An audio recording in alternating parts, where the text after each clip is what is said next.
intéressant, je comprends pourquoi, tiens, j'ai eu besoin de l'invoquer là, parce qu'à la fin du livre, je parle de ça, des personnes qui nous ont fait du mal dans le passé. Ouais. Est-ce que ce ne serait pas des personnes, qui ont été manipulées par l'ombre pour nous fracasser, nous, guides de lumière? Tu es Ah! d'accord que tu es un guide de lumière? Tu œuvres pour la lumière. Je vais dire, je j'œuvre pas pour Bah, à l'ombre en ton tout cas. petit niveau, tout comme moi. On fait chacun ce qu'on En peut à fait notre petit niveau pour œuvrer pour la lumière. Bah, c'est clair que tu as pas œuvré pour l'ombre. Bon. Eh bien, ma théorie qui donne justement plus de grandeur, plus de perspective au livre, quand on se retourne sur son passé, ouais. quand on a un passé violent, c'est de se dire: «Et si, avant de s'incarner, on a bien une signature énergétique?» puisqu'on connaît le contrat d'âme qu'on va avoir, dans cette vie-ci. Tu viens Ouais. bien t'incarner pour quelque chose. Toi, tu étais venu t'incarner déjà, entre autres, pour vivre la musique qui est ta grande passion, Mmh mh. mais aussi, entre autres, peut-être qu'au début tu le savais pas, pour avoir cette communauté génialissime de personnes avec un titre incroyable, on ne vous demande pas d'y croire, voilà, et faire cette goutte d'eau, apporter ta pierre à l'édifice. Eh bien, ça t'a donné une signature énergétique. Qu'est-ce qui te dit que là-haut, les anges, ils étaient là: «Ouais, trop bien, on envoie Philippe, il va faire un truc génial sur terre», et à côté de ça, tu avais l'ombre qui disait: «Ah bah non, ah bah on peut pas, non, non, on est dans une guerre spirituelle, on va pas le laisser s'accarner comme ça sans rien faire. On va lui mettre un Donc on petit va lui caillou dans la mettre un petit peu chaussure. des bâtons dans les Oui, roues», des tu vois petits ce que cailloux je dans la veux dire? chaussure, tu vois? Voilà, des petits cailloux dans la chaussure, des grains de sable, tout ça, des voilà. Voilà, Donc bah, ça, c'est écoute. intéressant parce que posez-vous la question aussi, est-ce que les gens que vous avez rencontrés, qui ont été votre grain de sable, est-ce qu'ils ont pas été manipulés? Oui, question, est-ce qu'on peut avoir une réponse d'ailleurs à cette question? Est-ce que c'est possible d'avoir une réponse Eh de ben, notre vivant? la réponse, c'est vous qui allez vous la donner, comment ça résonne en vous. Mmh. Parce que, tu sais, dans ce livre justement, donc il y a la première partie qui raconte, mon histoire et vous pouvez la zapper. Deuxième partie qui est la théorie des psychologues, de comment fonctionne le cerveau, pourquoi on se laisse être victime et pourquoi les abuseurs, comme une pièce de puzzle, s'accrochent à vous pour vous abuser, et la troisième partie, c'est comment on se libère de toutes les blessures du Ouais. passé. Hem et ce que j'ai remarqué en faisant un des soins, qui est un des soins où on remonte dans le passé, où vous allez regarder le petit vous et tout Ah oui, ça, j'aime beaucoup ça. ou le soin de recouvrement d'âme. Dans ces Mmh. 2 soins-là où vous allez faire face à votre abuseur, il est possible, pas au début, mais vous allez être amené à le faire peut-être plusieurs fois, que derrière votre abuseur, vous allez vous dire: «Mais c'est quoi cette ombre? Je l'avais jamais vue. C'est quoi cette immense masse sombre derrière?» et là, vous allez comme voir comme un master puppet là, je sais pas comment ça s'appelle en français, le celui qui manipule les pantins Ah ouais, là. ouais.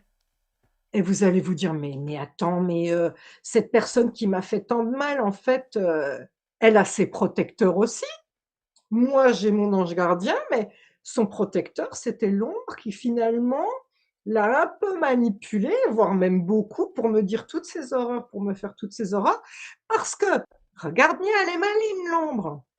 D'ailleurs, c'est tout le principe de la PEDO/criminalité qui se révèle en ce moment avec Epstein.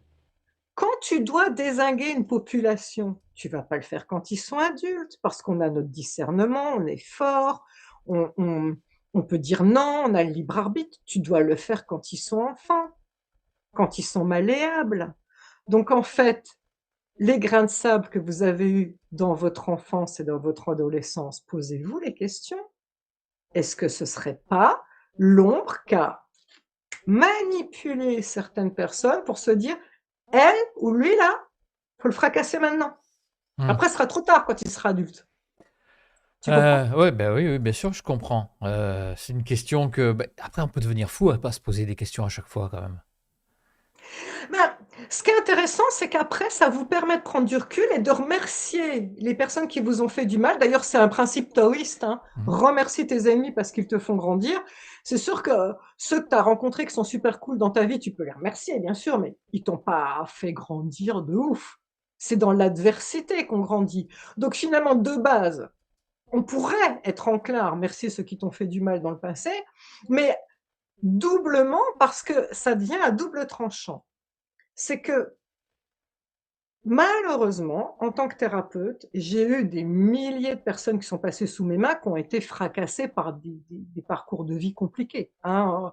Faut en parler avec les psys, hein. C'est hallucinant. Enfin, je veux dire, vous-même, vous allez peut-être témoigner là, hein, vous allez en profiter chez Philippe pour dire oui, beaucoup, beaucoup d'entre nous. En fait, j'ai fait un sondage sur ma chaîne YouTube que 9% de gens n'ont jamais vécu de violence, quelle qu'elle soit, Ouais. hein, morale, Mm. insulte, tout ça, que 9%. Donc, tu vois, on est beaucoup à avoir vécu ça. Pourquoi j'étais en train de dire ça? Tu vois, voilà, je te Bah l'ai oui, dit, non, c'est non, bon. mais c'est juste pour. Ben, Oui, le double tranchant. ah, Le d'accord. double tranchant. Il y a une une possibilité pour que ça vous impacte de trop et ça vous diminue de trop, ce qui va faire de vous une personne hyper anxieuse, trouble du sommeil, voire dans les cas extrêmes, et c'est très souvent, une personne addicte ou boulimique ou anorexique. C'est une forme d'addiction, hein. Boulimie, anorexie, je le mets dans le même panier. Donc addict à quoi? Les drodros, l'alcool, le sucre, le sexe, les fringues, les amis sur Facebook, les réseaux sociaux. Il y a plein, Ah bah hein, oui, oui. y a plein ça se manifeste de plein, plein de façons, d'accord? L'idée est de remplir un vide de, voilà. Donc, le, là, elle a gagné l'ombre. Si elle vous amène dans ce chemin-là, elle a gagné. Elle vous a détruit. Mais le double tranchant est le suivant. Ce qui ne te tue pas te rend plus fort. Et comme les gens qui sont sur ta chaîne, tout comme les gens qui sont sur la mienne, sont des personnes qui ont pris conscience de ça, qui ont envie de travailler et qui vont se dire: «OK, j'ai compris. Je ne peux pas rester dans l'état où je suis. Donc, je vais faire des soins». Tu vois? C'est pour ça que je propose, Ah il y en bah ouais. a, 23 en tout, et on n'est pas obligé de tous les faire. Je dis: «Si vous arrive ça, vous faites celui-là, si vous arrive ça, vous faites celui-là», et là, mais là, c'est que tu renais à toi-même, tu es un phénix. C'est-à-dire, on t'a pas dézingué, mais plus jamais on te dézinguera. Tu es d'une puissance incroyable. C'est peut-être pour ça que j'avais cette statue de l'archange Michael avec moi. Et Regardez son air souverain. Michael, il est représenté en train de terrasser le mal de son épée. Et là, son épée, elle n'est pas agressive, elle est en bas. Il tient à distance le mal. Avec cette force souveraine de ah ouais, regarde-moi bien. Tu sais pas d'où je viens. Moi, maintenant, il n'y a plus rien qui peut m'atteindre. Et là, eh ben, l'ombre, elle se mord les doigts. Parce que non seulement elle n'a pas réussi à te diminuer, mais elle a fait de toi un méga guerrier. mhm. Tu comprends, Ben double tranchant, c'est ça qui est c'est marrant génial. parce qu'on en parlait hier avec le guérisseur Suliac de La Réunion et il m'a tenu presque le même discours que Ah ben, tu toi. Et vois, comme quoi deux il n'y a jours de pas de suite, quand même, c'est hasard. assez excellent, quand même. Ah ouais, C'est qu'il c'est y a un fou, message hein. à faire passer, là, Ah c'est clair. ben, c'était le message du jour, ça c'est sûr, hein. Alors, Je pense que ça va beaucoup résonner chez les personnes qui sont là, ouais. tous tes soins et protocoles que tu décris dans ton livre, est-ce que Mm. c'est ton expérience personnelle ou Mm. alors tu as compilé différents savoirs acquis par, bah, je sais pas, par les lectures, les rencontres? Est-ce que ton expérience est omniprésente dans ce livre? En fait, on n'est jamais mieux servi que par soi-même parce que tu es d'accord que si toi, Philippe, tu n'es pas passé par la case alcoolisme, par exemple, Mhm. et que tu veux sauver ton meilleur ami qui veut s'en sortir, tu lui diras: «Allez mon gars, tu tapes sur le dos, ça va aller et tout», et il va te regarder en disant: «Comment sais-tu ce que je vis? Qui es-tu pour me dire ce que je dois faire?» Donc en fait, un bon thérapeute est déjà, tu vois, on revient encore à pourquoi tu es un bon guerrier de lumière, et quelqu'un qui est passé par toutes ces épreuves-là et qui les a transcendées. Ce qui fait que votre aura, votre énergie sait que je suis crédible. C'est clair. Sinon, c'est trop facile, ton mental va se dire: «Non, mais attends, l'autre, elle sait même pas de quoi elle parle, laisse tomber», voilà. Donc déjà, de base, en tant que thérapeute, je l'ai fait expérimenter à plein, plein de gens que j'ai soignés et je les ai vus se transformer. Mais c'est surtout que c'est ma propre transformation qui a eu lieu comme ça. Parce qu'à la base, j'avais pas prévu d'écrire ce livre. À la base, J'ai eu une fissure d'amnésie traumatique. J'avais bien mis sous le tapis des abus horribles d'un père maltraitant, gaucho 68 tard, pour vous la faire courte, un peu Gainsbourg, tu vois, Gainsbar même. Mhm.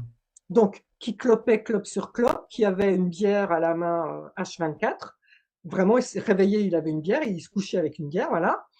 Et qui était ce prof méga cool qui parlait à mes amis comme un espèce de psy, tu vois. Je te séduis parce que je vois en toi cette personne extraordinaire. Donc tout le monde le trouvait fantastique.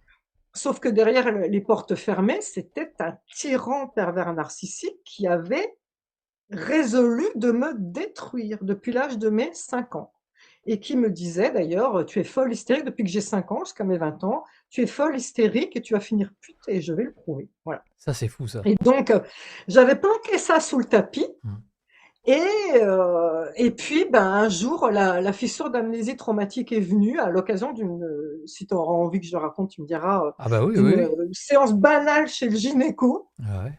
Et j'avais 52 ans, mon corps me sortait des tas de symptômes bizarres. Alors, il faut savoir que ça vient en général chez tout le monde entre 40 et 50 ans. Pourquoi? Parce que quand le corps se sent en sécurité, tu vois, là, j'étais remariée avec Antonio, mes enfants, ça y est, sont grands, ils ont pris leur envol, t'as pas de besoin financier, tu es protégé, tu vois? Bah ouais, mais là, t'as fichu des trucs sous le tapis. Donc, ton âme, ton corps te dit là, Sandrine, c'est bon, quoi. Là, faut y aller. Il y a une petite fille que tu as laissée sur le carreau. Il y a une petite fille qui pleure là quelque part. Donc, faut aller la voir. Et donc là, je suis allée chez le gynéco en disant, docteur, je comprends pas, qu'est-ce qui va pas dans mon traitement? Je, je dors plus. J'ai les larmes aux yeux en permanence. Je suis irascible. Vraiment, tout m'agace. J'avais l'impression d'être une espèce de chaudière bouillonnante comme ça, et je lui disais, je me disperse, j'arrive pas à me focaliser, je me disperse tout le temps. Et là, il me dit, Madame, faudra aller voir une guérisseuse. Ça, c'est fou aussi. T'es tombé sur quelqu'un de très très ouvert. Pour te proposer une Ouais, guérisseuse. bah, en fait, il me dit, c'est ce que vous me décrivez est psychosomatique, il faut aller voir une guérisseuse. Ouais, il aurait pu Moi, t'aller c'est dire dingue. allez voir un psy. Tout Oui, il ça. aurait pu me dire, allez voir un psy. C'est vrai.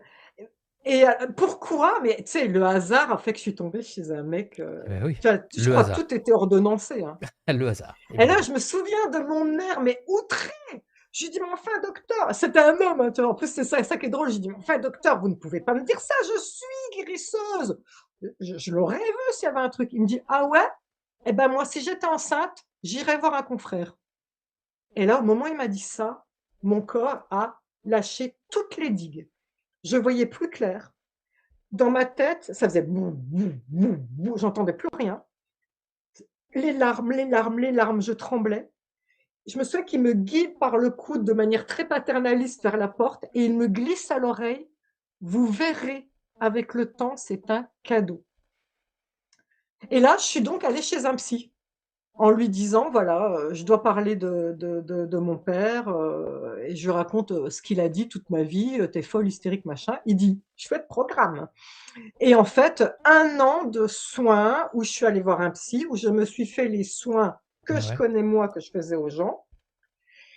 Et ces 1 an-là, je les ai consignés. Je vous invite d'ailleurs comment ça s'appelle, dans le livre, à faire votre propre cahier de guérison. Donc, tantôt, c'était écrit sur un ordinateur, tantôt, c'était écrit manuellement, tu vois, voilà, Ah ouais, voilà, ouais. par exemple, là, c'est manuel. Et donc, j'écrivais à chaque séance comment j'étais avant, comment j'étais après et comment mon moral évoluait, comment mon corps évoluait. Et je me suis rendu compte que j'ai écrit un livre manuscrit entier avec des tas de protocoles.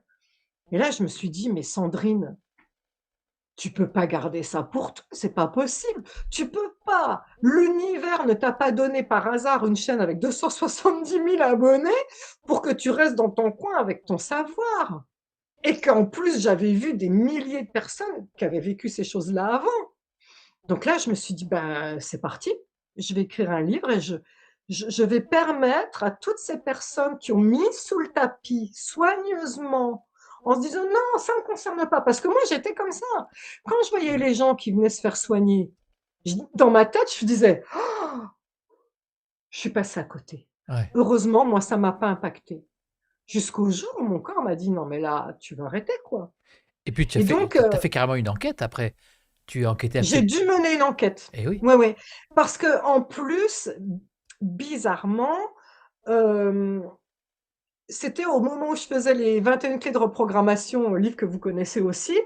Et en faisant le soin du transgénérationnel, soin que je Ouais. refais, c'est obligatoire, on est obligé de se libérer du transgénérationnel dans ce livre-là, j'avais découvert par hasard que ma mère et sa sœur avaient été V Mmh. par mon grand-père. Vous savez ce que je veux dire? On n'a pas le droit de Bien dire ces sûr. mots-là.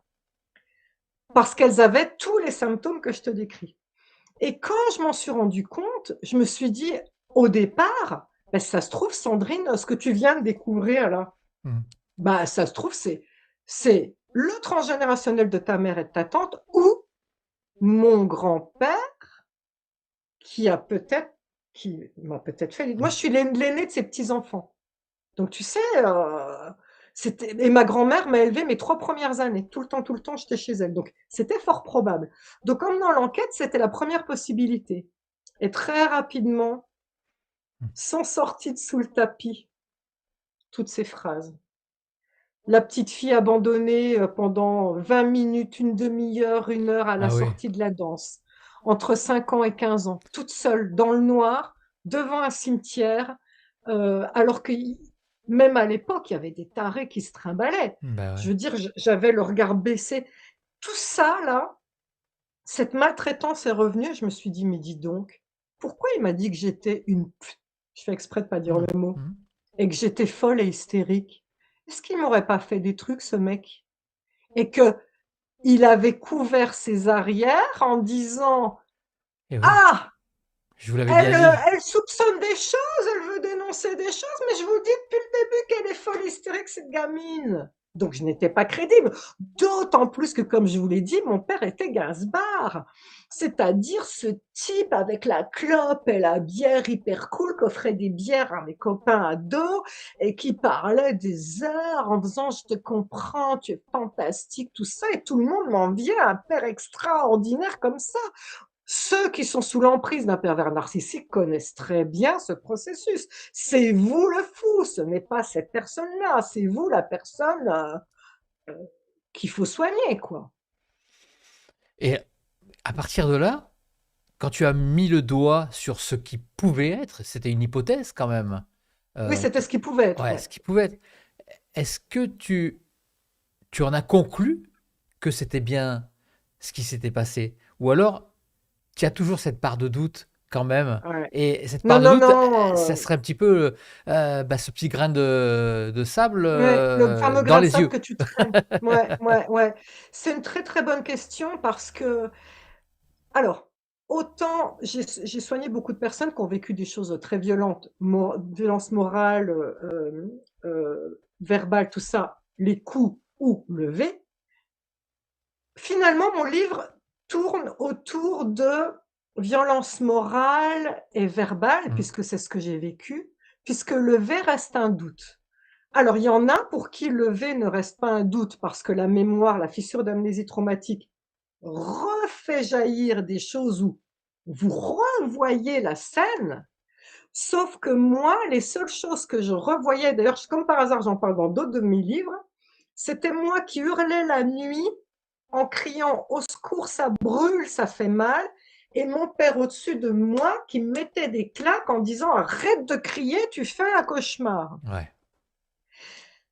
Donc, je ne sais pas si c'est vrai ou pas vrai, mais moi, à l'époque, l'affaire Pellico ne s'était pas encore révélée et je savais que depuis l'âge de ses 20 ans, mon père était sous anxiolytique.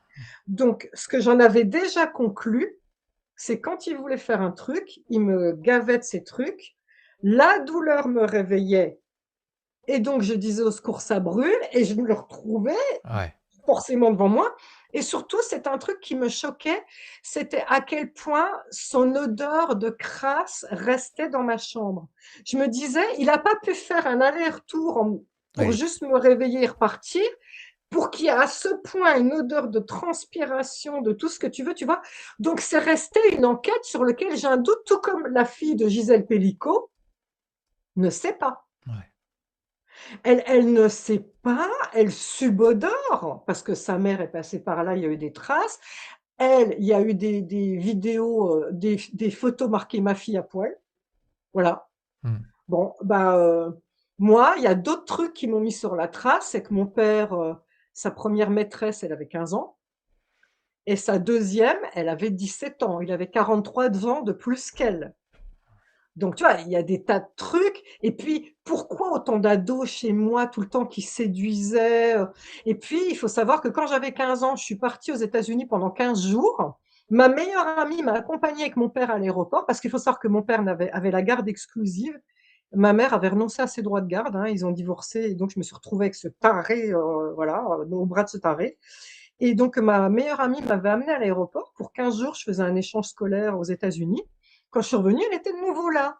J'ai dit: «Oh, c'est sympa d'être venue me chercher». À mon retour, elle me dit: «Mais je suis jamais partie». Elle m'a dit: «Je suis restée toute seule avec ton père pendant 15 jours». Mais qui fait ça? Et quels sont les parents? Tu te rends compte la confiance que tu dois inspirer à des gens Ah ouais. pour que les parents de cette gamine ne se Ouais. posent pas de questions? Moi, je trouve ça Ouais. complètement dingue. Et cela dit au passage, cette fille m'a révélé que bien plus tard qu'elle est lesbienne. Je ne peux pas m'empêcher dans un coin de ma tête de me dire: «Est-ce qu'il aurait pas fait des trucs Mmh. qui auraient fait que du Elle coup, rejette les hommes. c'est pas possible Mmh. pour elle?» Tu vois? Ouais, beaucoup de C'est une questions. enquête, hein, vous allez vous Ouais. retrouver à mener une enquête et c'est ça le problème. Tu vois, on en parle en ce moment avec, l'affaire Colline Berry, Mmh. tu vois? Et donc, soit on se dit soit elle, c'est la plus grande des mythos, soit lui, c'est le plus grand des enfoirés. Mais il y en a un des 2 qui cloche, tu vois ce que je veux dire? C'est sûr.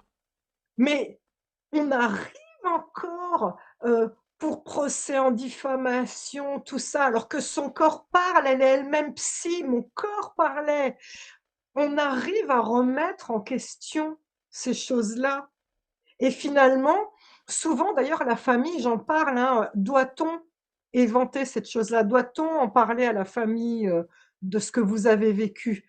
Il faut être fort mentalement parce que si vous en parlez à la famille, vous allez faire exploser la famille. Parce qu'il y en a la moitié qui vont dire: «Ouais, tu remues la merde et tu une mytho. On a toujours su que tu étais une mytho. D'ailleurs, l'autre nous avait prévenus». Mmh. Chose que de la branche de mon père, tout le monde a dit, y compris mon demi-frère, ses ex-femmes, tout ça, voilà. Et autre branche qui va dire, «Ah ouais, pourquoi pas? Je soupçonnais des trucs, mais bon, par loyauté, je vais pas me fâcher avec lui, donc je veux pas savoir». Mmh, d'accord. Mais ça reste quand même, vous allez vous faire accuser par plein de gens qui vont me dire: «Mais pourquoi tu parles? On ne veut pas savoir, on s'en fout, parce qu'on veut pas avoir à choisir un camp». Il est toujours vivant? Il est toujours vivant et moi, je lui ai envoyé une lettre, donc où, en fait, je résume mon enquête. J'ai envoyé cette même lettre à mon frère qui m'a dit: «Tout ce que tu dis auquel j'ai assisté est vrai. Je le valide, tout». Il m'a dit: «La seule chose que je peux pas valider, c'est ce qui s'est passé entre vous 2. Mais effectivement, au vu de toutes les conquêtes qu'il a eues, qui étaient tellement jeunes, tout ça», il me dit: «Je pourrais y croire, mais ça s'est arrêté là parce qu'il a une grande loyauté Mmh. vis-à-vis de mon père parce que c'était le chouchou». Mais je lui ai envoyé une lettre en lui disant, je l'ai un peu leurré dans un mail. Le mail, c'était «Pour un pardon», je crois que c'était le titre, tu vois? Je l'ai un Mmh. peu comme leurré pour qu'il ait envie de cliquer. Et il a répondu sans surprise: «Je ne connais pas ce personnage odieux dont tu parles. Hein. Je t'embrasse tendrement, signé papa». Jamais de sa Ah ouais. vie il m'a dit un truc comme ça et là, je priais pour qu'il me fasse un procès en diffamation parce que là, c'était prescrit de toute façon.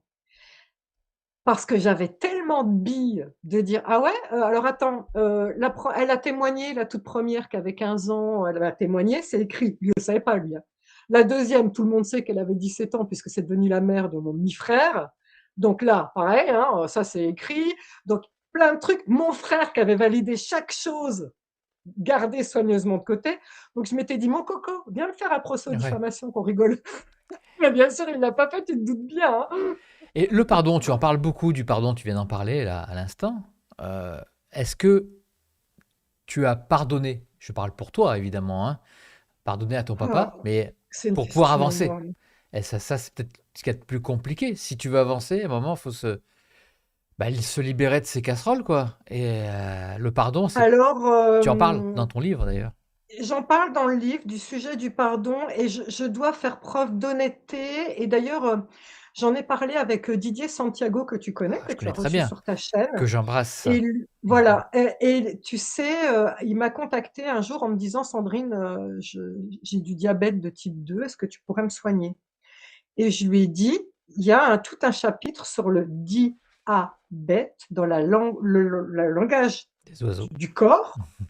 Votre père a été maltraitant. Quand c'est la mère, c'est dans les poumons que ça se trouve, d'accord? Donc il y a deux endroits de fusibles, on va dire. Père maltraitant, diabète, type 1, type 2, diabète gestationnel, peu importe. Mère maltraitante, poumons, pleurésie, asthme, voire pire, hein, on peut aller sur des Mm. maladies bien, bien plus graves, si vous voyez ce que je veux dire. Et donc là, quand il me dit ça, je lui dis, tu sais que ton père a été maltraitant? Il me dit: «Oui, comment tu sais?» Il me dit: «Non, non, mais Sandrine, j'ai pardonné». Je lui dis: «Faux! Toi, l'adulte, tu as pardonné. L'enfant, toi, qui a buggé, parce qu'on a toujours tous notre enfant intérieur, hein, qui est intact, lui, il est resté là-dessus. Eh bien, sache qu'on a fait le soin de recouvrement d'âme qui est dans ce livre et le soin soigner une blessure d'enfance qui est dans ce livre. Il était en larmes. C'était pas l'adulte que je voyais, c'était le petit enfant. Crois-moi ou pas, de toute façon, il a témoigné dans une de mes vidéos, il était en surpoids, tu te souviens Bien de sûr. son poids? Mm. Il a fondu du jour au lendemain. Son bouclier de protection, parce qu'il se faisait tabasser par son père, a fondu. Diabète terminé. Mm. Tu te rends compte? Donc, on revient à l'histoire du pardon. Je vais parler à Didier. Il me dit: «J'ai pardonné». Il me dit: «Non, c'est bon, j'ai pardonné». Et je lui ai dit: «C'est intéressant parce que moi aussi, je pensais avoir pardonné». C'est-à-dire que dans le pardon, au niveau énergétique, ça ne veut surtout pas dire: «On passe l'éponge, il ne s'est rien passé». Déjà, il faut arrêter de croire ça. Quelqu'un qui vous a fait du mal mérite de payer en vertu du fait qu'il vous a fait du mal et ça s'appelle la loi du karma. La loi du karma, c'est aussi la loi de cause à effet, ça s'appelle aussi la loi de rétribution et c'est synthétisé par la phrase qu'on connaît tous: «On récolte ce que l'on sème». Donc moi, ça m'avait permis de le pardonner en disant: «Écoute, tu sais quoi? C'est pas moi qui vais te juger, c'est le karma. Donc je te pardonne énergétiquement, ça permet de couper les liens toxiques quelque part entre vous 2.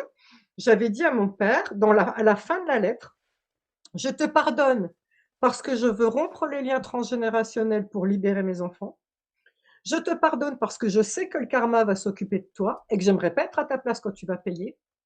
Et je te pardonne parce que je ne veux plus être ta victime. Je veux vivre ma vie de Sandrine souveraine. Ciao!» Et donc, mes pardons étaient restés dans ce contexte-là. C'est-à-dire qu'à partir du moment où vous formulez les mots à une personne: «Je te pardonne».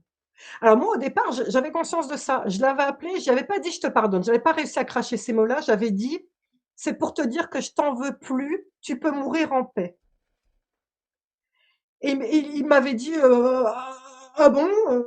OK», puis j'avais raccroché. C'était ce qui se rapprochait le plus du pardon pour moi, tu Mhm. vois? Et donc du coup, j'étais contente, je m'étais dit, j'ai bah, OK, j'ai pardonné. Et puis finalement, en faisant ces soins-là, tu sais, où tu vas voir cette petite fille en larmes qui est, mon père, faut savoir donc, quand j'allais à la danse une fois par semaine et que, il me jetait devant la porte de la danse et ses parents à lui habitaient à 5 minutes et donc il mangeait chez ses parents et jouait aux cartes chez ses Mhm. parents. Et donc il ne venait que quand le jeu de cartes était fini. Ce qui veut dire que Des fois, il arrive en j'étais retard. toujours, voilà, toute seule sur le trottoir, la nuit, puisque les cours étaient le soir, hein, puisqu'on on a l'école la journée, Ah oui. voilà. La nuit, devant le cimetière, devant une impasse, avec des gens qui te regardent d'un air glauque, tu vois, les voitures des fois qui ralentissent, qui te regardent, moi qui regardais par terre, morte de trouille, de 5 ans à 15 ans. Et, euh, et donc, effectivement, quand je suis allée voir cette petite fille, est-ce qu'elle l'a pardonné, ça? Eh ben, je vais te dire que non, parce que quand tu dis à ton père, voilà, je te pardonne parce que je peux être ta victime, blablabla, il aurait très bien pu dire, je lui ai tendu une perche, il aurait pu dire, je ne comprends pas de quoi tu parles, de trucs que je t'aurais fait la nuit, par exemple, tu vois, puisque moi-même j'ai un doute. Mmh. J'étais honnête. Mais il aurait pu dire, ouais, c'est vrai. Je me suis pas rendu compte qu'à chaque fois que je venais tard, 1 heure en retard, te chercher à la danse, que tu étais dans un état de terreur qui t'a créé du stress post-traumatique et je te demande pardon. Ça, tout le monde le savait. Ça, c'était validé par tout le monde, y compris moi. Donc il aurait très bien pu faire un mini pas vers moi pour dire ça. Et là, peut-être que je l'aurais pardonné. Mais tu sais ce que je ne pardonne pas, c'est sa lâcheté. Mmh. D'avoir tout nié en bloc, chose que fait Richard Berry, chose qu'ont fait tous les abuseurs. Pour moi, c'est impardonnable. Et finalement, puisque ton contrat d'âme se passe avant de t'incarner, et que comme je vous ai dit au début, peut-être que on fourre un personnage démoniaque dans les pattes de la personne qui va vous faire du mal pour qu'il puisse te saper Ouais. quand c'est possible. Eh bien, je me dis que le fin mot de l'histoire, je l'aurai à ma mort. C'est-à-dire que au moment où je redeviens âme, je vais me dire, OK, premièrement, je l'ai choisi. Deuxièmement, validé, il était manipulé par l'ombre. Troisièmement, validé, il m'a effectivement fait du mal. Mais quatrièmement, qu'est-ce qui te dit que je ne vais pas avoir une vie antérieure où ce serait peut-être moi qui aurais fait du mal? Ah, c'est fort Et possible. là, me dire, ah ouais, OK, je comprends. Donc là, je peux très facilement te demander pardon et te pardonner, parce que ce que je ne sais pas, moi de mon vivant, j'ai pas toutes les cartes en main, je t'ai peut-être fait des horreurs avant, Mmh. Et ce c'est qui ton expliquerait karma, en cela. fait. Et c'est mon karma, exactement. Donc tu vois, on n'a pas tout le grand plan. Et donc du coup, ma conclusion, c'est que c'est OK de pas pouvoir totalement pardonner. Mmh. Parce que c'est au-delà de notre conception. Enfin, je sais pas, essaye de te mettre à ma place, mais C'est quelqu'un qui nie tout en bloc, y compris l'évident, pourquoi tu arriverais à le pardonner? c'est pour ça que c'est compliqué le travail, intérieur. Quand, bah, quand tu le dis de toute façon dans ton livre, que ça commence toujours par le déni ou la Oui. sidération. Ah oui, il y a les étapes, ouais. C'est Oh mais non, c'est pas possible, ah non. mais voilà, Putain. mais pourquoi on est comme ça? Et pourquoi on n'arrive pas à passer ces étapes-là et aller directement, à Ah oui, c'est la vrai. c'est vrai, c'est fou. C'est quoi? C'est notre ego, qui veut Mais tu sais faire que rester ces dans une étapes-là, c'est situation les safe? mêmes. Ces étapes-là sont reconnues par tous les psys du monde entier comme les étapes indispensables quand tu fais face à un deuil, Ouais. l'alcoolisme ou toute addiction, on te prévient qu'il va y avoir les étapes. Donc, par exemple, l'alcoolisme, tu es chez les alcooliques anonymes et on va te faire parler de ton enfance, comme par hasard. Hein. Et au départ, tu vas être dans le déni. Non, mais ça va, je buvais qu'un verre, alors que c'est faux, tu le sais très bien. C'est ça. Ça va, vous n'allez pas faire un plat, je buvais qu'un verre. Oh, puis ça va, je parlais mal à ma mère, on va pas en faire un plat aussi, ma mère, elle me connaît. Ça va, elle n'est pas non plus morte, tu vois. Déni. Après, tristesse, culpabilité. Tristesse parce que d'un seul coup, tu te dis: «Quand même, j'ai été un salopio, hein. Comment j'ai pu dire ça à ma mère? Comment j'ai pu» et culpabilité parce que comment j'ai pu fourrer mon entourage dans des trucs comme ça? Moi, le déni, c'était: «Non, mais quand même, faut du cul pour me faire ça, mais en même temps, j'ai des signes. Puis après, quand je passais à la tristesse et culpabilité, c'était tristesse pour cette petite fille, mais j'ai pleuré pour cette petite Sandrine de me dire, tu vois? Rien que de t'en reparler, j'en ai encore les larmes aux yeux, de dire: «Mais quel genre de taré fait ça à un enfant? Tu lui parles à la Pourquoi?» petite fille? Oui, Tu lui parles des souvent? fois je lui surtout qu'il y a la photo, tu sais la Ouais, photo magique que je vous invite à mmh, faire. Je regarde cette photo, elle est sur mon frigo tous les jours. Je regarde cette petite fille, j'ai dit: «Tu sais, je suis super fière de toi. Comment tu as fait pour t'en sortir avec une personne qui te mettait la pression au quotidien à chaque fois comme ça? Comment tu as fait? Tu es juste merveilleuse, tu es une guerrière, je suis fière de toi». Et donc j'ai pleuré pour cette petite fille parce que moi et c'était ça ma culpabilité, c'était de me dire: «Mais qu'est-ce qui t'a pris de la laisser sur le carreau? Pourquoi tu as pas été la voir?» Et donc ça, c'est l'étape 2. Tout comme quelqu'un meurt, déni. Non, non, non, je j'arrive pas à me faire à l'idée que cette personne est morte. Déni. Puis tristesse, culpabilité. Culpabilité parce que j'aurais dû être plus avec cette personne. Tristesse parce qu'elle me manque, je voudrais lui faire des câlins, tout ça. Et puis après, ça se transforme en colère. mmh. Oh purée, la colère. La colère, bah, si c'est pour la mort de quelqu'un par rapport au deuil, tu en veux au monde entier. Pourquoi, bah, tiens, moi je la colère, c'est mon père qui fume clope sur clope et bière sur bière, il est encore vivant? Mais moi, ça faisait partie de ma colère ça, il y a pas de justice.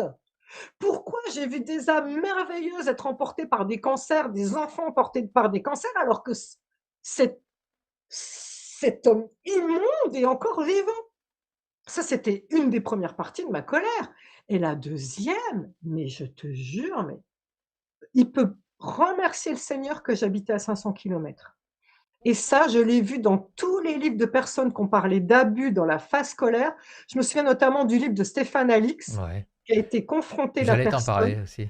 Mmh mh. qui rêvait de le tabasser. Mmh mh. Mais moi, dans mes fantasmes, je lui sortais toutes les injures qu'il m'avait dit. Je lui disais: «Pauvre type», tout ça, je lui crachais à la figure, je le tabassais et quand il était à terre, je le finissais à coups de pied et ce monstre assoiffé de vengeance, je ne le reconnaissais pas. Enfin, tu vois bien, hein, Philippe, tu prônes la non-violence, moi aussi. Je fais tout pour expliquer aux gens, ça vous servira à rien. Mais je ne me reconnaissais pas Mmh. et pourtant c'était la phase indispensable. Il faut comprendre que la colère est la première émotion qui met les choses en mouvement pour qu'il y ait de l'action chez toi. Avant ça, déni, sidération, tristesse, culpabilité sont des énergies figées qui prennent le risque de te mettre dans la dépression, le burn-out, l'apathie, l'addiction, s'éteindre, sur le repli sur soi. Ça, c'est grave quand on est encore dans ces émotions-là.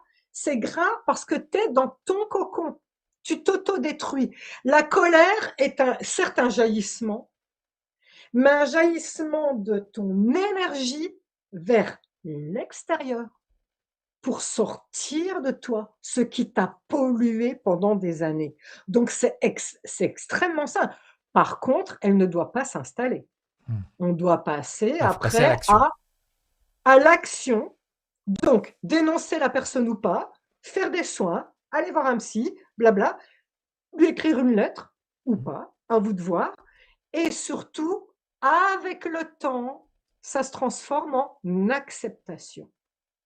C'est-à-dire, je regarde le film de ce qui s'est passé avant avec détachement, en me disant: «Bah ouais, c'est comme ça, mais en même temps, je serais peut-être pas la Sandrine de maintenant si ça m'était pas arrivé». Donc c'est même parfois une acceptation qui peut être teintée d'une gratitude, ouais, je suis quelqu'un de fort. Est-ce que j'aurais été aussi forte s'il m'était pas arrivé ça, tu vois? Mmh Ça mh. peut même, par Ouais. certains moments, aller dans de la gratitude, tu vois? Ben, oui. Est-ce que tu veux qu'on passe aux questions des internautes? Oui, bien sûr, Alors, avec mais plaisir. je fais évidemment mon gros bisou à la meilleure modératrice du monde, Christelle, qui m'a envoyé ces belles questions. Donc, Christelle, je te fais un gros bisou. Et on va commencer donc par Sylvie. Bonsoir Sandrine et Philippe. Peut-on être encore impacté par des mémoires qui datent de plusieurs générations? Par exemple, une aïeule du 19e, ou si oui, comment savoir et s'en libérer? Merci. Oui, il y a, 2 gros dossiers à traiter quand on a des choses qui nous impactent dans notre vie émotionnelle quotidienne. Il y a qu'est-ce qui s'est passé dans votre vie, actuelle, hein, donc se retourner sur votre passé et voir ce que vous avez mis sous le tapis, on en a parlé depuis tout à l'heure, et il y a effectivement le dossier du transgénérationnel.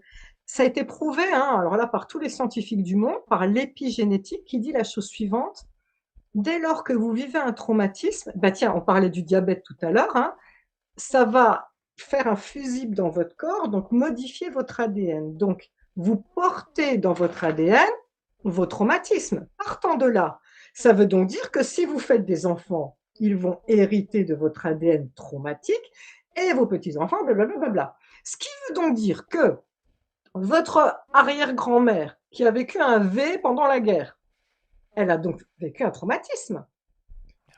Elle l'a transmis de génération en génération. Et là, vous vous retrouvez avec quelqu'un, à être une personne qui a des angoisses, on ne sait pas pourquoi. Vous vous dites, mais pourtant, il me semble que dans ma vie, moi, il m'est rien arrivé. Eh bien oui, parce que vous avez oublié le dossier du transgénérationnel. Et il faut savoir donc qu'on hérite à la naissance, c'est incroyable. Votre âme s'incarne dans le corps du bébé, bam, elle récupère tout l'ADN et donc tous les traumatismes transgénérationnels sur 7 générations, côté paternel, côté maternel. Alors comment on sait? Eh bien, on n'est pas on peut subodorer que ça peut venir du transgénérationnel, on ne peut pas en être certain. En tous les cas, dans ce livre-là, où vous n'êtes pas obligé de prendre ça, dans les 21 clés de reprogrammation, dans les 21 clés de reprogrammation, c'est le soin numéro 11. Là, ça s'appelle soin transgénérationnel. Si vous ne l'avez pas, si vous n'avez aucun des 2 livres, c'est gratuit sur ma chaîne YouTube. Vous tapez Sandrine Muller, jour 11. Et donc là, je vais vous faire visualiser.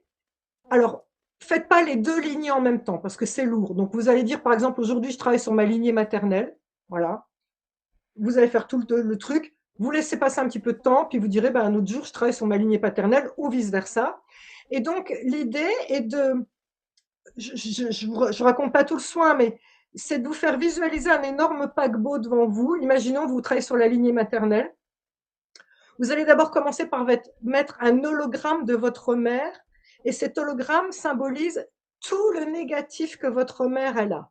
Ses tocs, ses maladies, ses peurs, ses phobies, tout ce que vous avez peur qu'elle puisse vous transmettre, ou les choses qui ressemblent à votre mère, que vous détestez, vous vous retrouvez à dire les mêmes phrases, les mêmes réactions, vous voyez ce que je veux dire? Vous mettez ça dans l'hologramme. Puis, je vais vous demander de faire la même chose avec votre grand-mère maternelle, votre grand-père paternel, si vous les avez connus. Ceux que vous n'avez pas connus, vous allez dire, je mets un hologramme négatif. Et puis, si dans votre esprit, pendant que vous faites la méditation avec moi, au moment où vous mettez un hologramme négatif, il ne se passe pas grand-chose, c'est que cette personne ne vous a pas transmis grand-chose. Par contre, vous allez remonter, remonter, remonter, et à un moment, vous allez dire au loin, proche de vous, c'est votre mère, un peu plus loin, grand-mère, grand-père, puis de plus en plus loin, c'est les générations éloignées. Et à un moment, vous allez vous dire, oh là là, ah, je vois un hologramme très, très, très, très noir là-bas. Et puis, de mon instinct, c'est une femme. Bon, vous n'avez pas besoin de savoir si c'est votre arrière-arrière-grand-mère ou vous savez qu'il y a quelque chose Mm. parce que vous le sentez. Votre instinct est juste, toujours. Quand on fait des méditations, il n'y a pas d'ego parce qu'on est dans la vibration θ ou alpha, qui sont les vibrations de l'âme, de la connexion à l'âme. Donc, votre instinct vous dira, OK, oula, j'en ai des frissons rien que de penser à cet hologramme. Bon, une fois que vous êtes sûr d'avoir mis tous les hologrammes négatifs dans le bateau, je vous demande d'avoir des ciseaux. Moi, je le fais aussi. Vous allez entendre le bruit des ciseaux. Clac, clac, clac, clac, clac. Je coupe la corde. Allez, ciao, ciao. Au revoir le bateau. Au revoir tous les trucs négatifs de ma lignée maternelle. Et vous ferez pareil avec la lignée paternelle.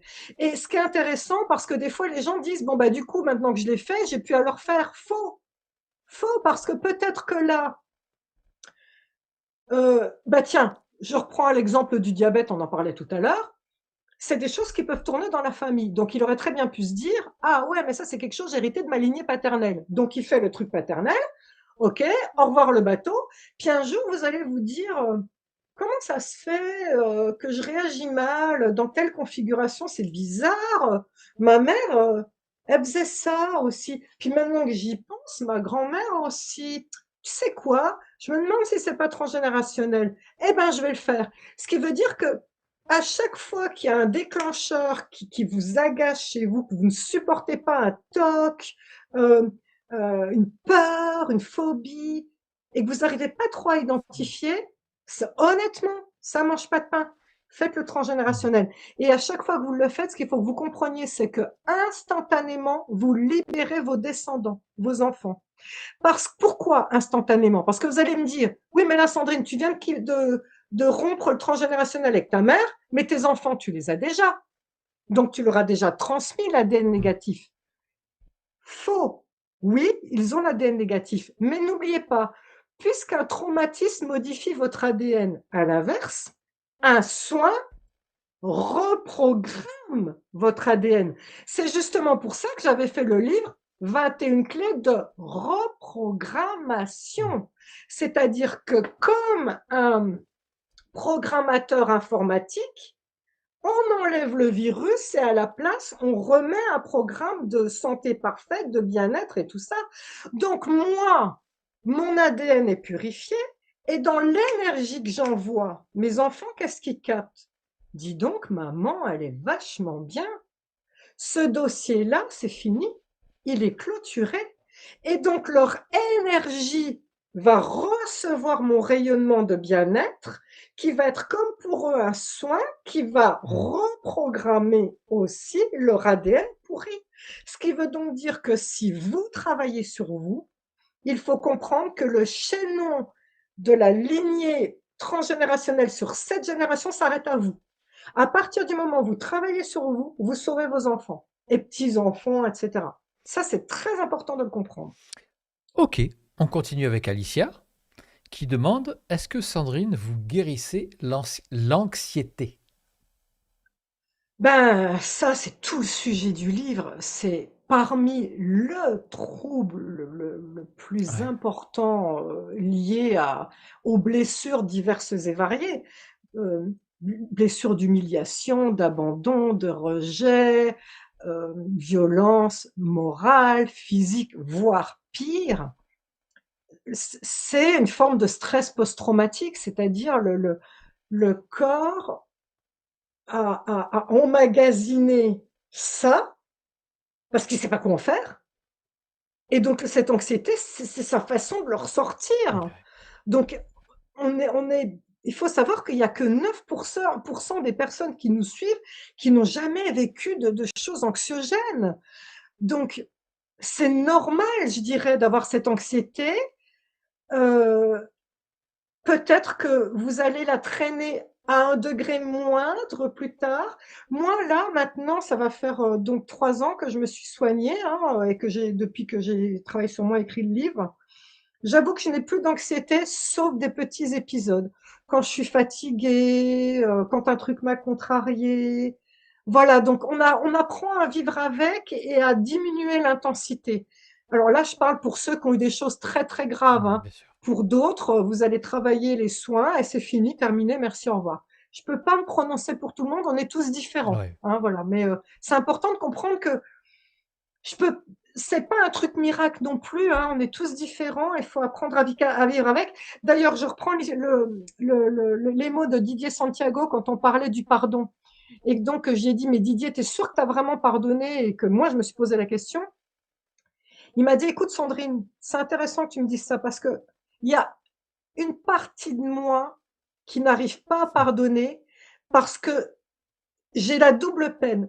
J'ai vécu des choses difficiles et mon corps me ressort régulièrement de l'anxiété. Et ça, je l'ai pris à mon compte aussi, et vous pouvez tous le prendre à votre compte. On vous fait du mal, c'est la double peine parce que vous devez vivre avec ça, même si vous avez travaillé, mais ça va de temps en temps vous déclencher de l'anxiété. On continue avec Sylvie. Que pensez-vous du rôle spécifique des parrains et marraines sur la vie d'un enfant? Alors, parrain-marraine, je vais même étendre à grand-mère, grand-père. Vous savez, beaucoup d'entre nous, moi c'est ma grand-mère, hein. Ma grand-mère était ma mère de cœur. C'est-à-dire que ma mère le sait, ma vraie mère est ma grand-mère. D'ailleurs, quand ma grand-mère est morte, tout le monde m'avait appelée en me disant: «Comment tu vas Sandrine?» et je disais: «Mais pourquoi vous m'appelez moi?» Tout le monde me disait: «Mais enfin, on sait très bien que c'est ta mère, quoi». Donc ce que je veux dire par là, c'est que parrain, marraine, grand-mère, grand-père, personnage de cœur que vous adoptez. Antonio et moi, nous avions adopté Simone, qui est décédée il y a pas longtemps, à l'âge de 91 ans. On l'a connue 8 ans et c'est une mamie que nous avons adoptée et on en parle encore avec les larmes aux yeux.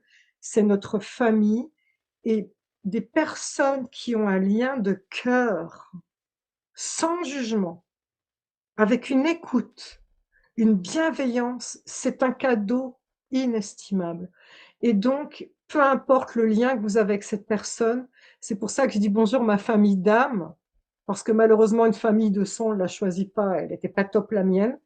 Ben oui, moi je préfère ma famille d'âme et donc pour moi, c'est très important d'avoir un lien de cœur. Alors après, si vous parlez stricto sensu au côté religieux, j'ai Mmh. pas grand-chose à dire Ouais. sur le sujet, c'est à vous de voir par Mmh. rapport à votre croyance.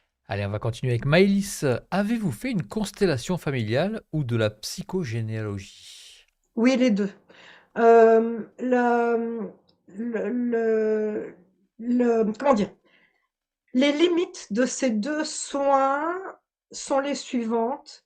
Quand on fait le recouvrement d'âme tel qu'on le fait et le soin soigner une blessure d'enfance, on donne l'opportunité au corps de dire où est le fusible, où est-ce qu'il a planqué la mémoire. La constellation familiale est bien, ou la psychogénéalogie est bien parce que vous allez étudier les personnages de votre constellation, votre grand-père, votre grand-mère, lui rendre ce qu'il vous a donné, qui vous appartient pas, tout ça. Mais quid de votre corps? Quid du fusible dans votre corps? Quid de l'enfant intérieur qui n'est toujours pas vu? Vous voyez ce que je veux dire? Donc c'est bien, incomplet pour moi. Ok. Il faut que vous vous retourniez sur vous-même, sur votre passé, sur un événement qui peut être il y a 1 an, 2 ans, tout comme il y a 20 ans, peu importe, mais pour que vous, l'adulte, vous puissiez parler à ce vous plus jeune avec compassion et lui dire les choses qu'il aurait voulu entendre et le corps va révéler d'un seul coup, vous allez vous mettre à pleurer et tout. C'est quoi ces larmes? C'est le corps qui sort enfin! Voilà. Donc ça, c'est important. Mmh. Mhm.